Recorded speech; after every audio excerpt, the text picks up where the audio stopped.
20 children, guys. Nowadays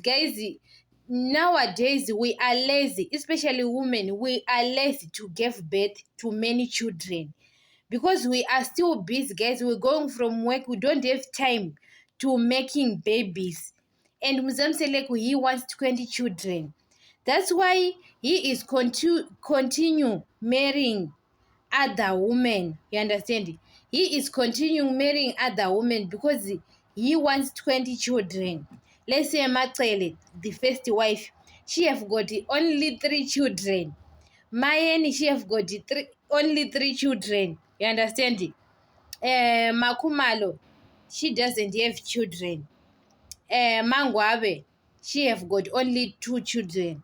And the other, like his Snare and Impilo, they've got their own mothers. You understand it?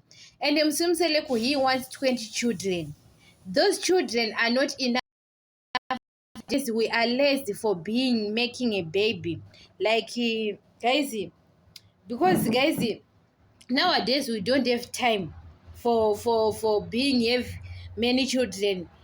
Guys, long time ago, our grandmothers, they've got 10 children, 8 children, 12 children.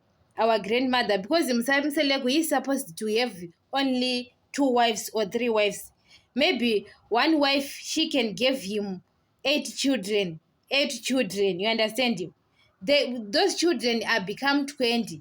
And he wants 20 children. So Musamselegu, he is going to marry maybe 7 or 8 wives to give him 20 children, because those women, Mayeni and Makele, they don't give him any child now. You understand?